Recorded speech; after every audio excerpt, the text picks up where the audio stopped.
Right. Good morning still, or good afternoon. I'm going to talk about the Cultural Engagement Manifesto. Before I launch into what it is, I just want to give you two perspectives of how I'm going to talk about it. So let me just introduce myself again. So my name is Abhay. I'm the founder of a program called Digital Identities.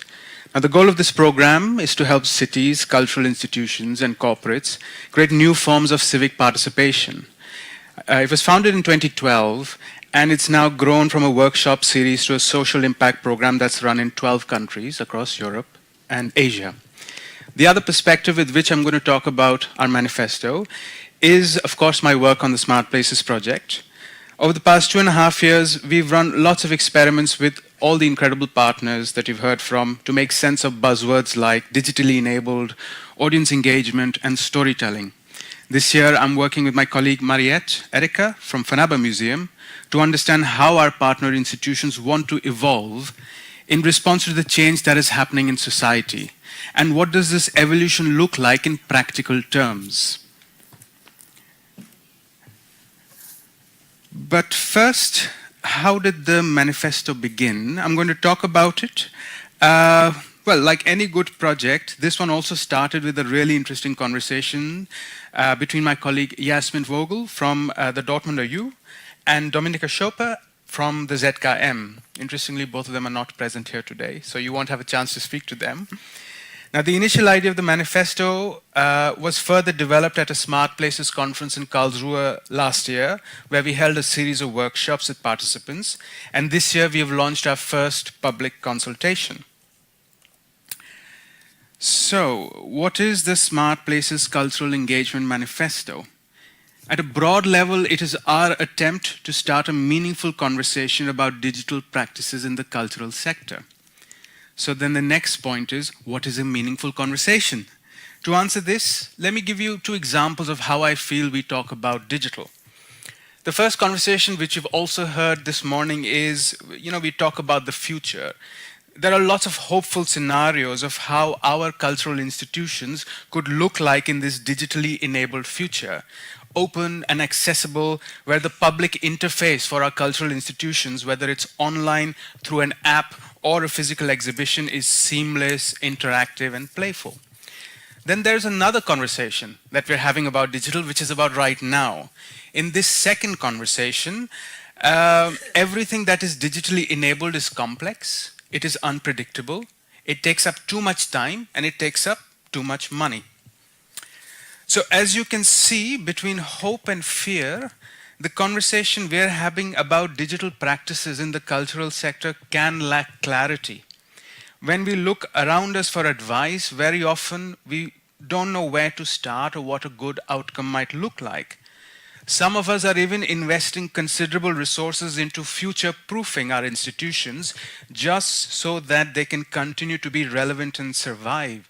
Now, when you're talking about digital in these scenarios, digital suddenly becomes a threat. But that is clearly not the case. Thousands of our colleagues from across the world, from contemporary collectives to decades-old institutions, are coming up with pragmatic solutions on how to work with digital. Now, through our Cultural Engagement Manifesto, we want to shine a spotlight on this community. We believe that their work sits in between two extremes that we always hear about, the spectacular successes and the horrible disasters. We believe that this community is also doing inspirational work, and by shining a spotlight on them, this will help us start a meaningful conversation, because this conversation is at a scale that we can understand. And by that I mean a human scale. So what does this human scale look like in the cultural sector? It could be an enterprising community officer from a local library who uses Google Translate app on their smartphone to engage newly arrived migrants in their city so they don't end up becoming socially isolated. A conversation on a human scale might be a director of digital of a national gallery who has made sure at least some of the multi-million-dollar budget for the gallery refit has been allocated to usability research so that any new technology that will be used will be accessible to every visitor. A conversation at a human scale is when the curator is waiting nervously with the communications intern moments before she has to answer questions about her work for the first time, and these questions are coming from people on social media platforms like Twitter.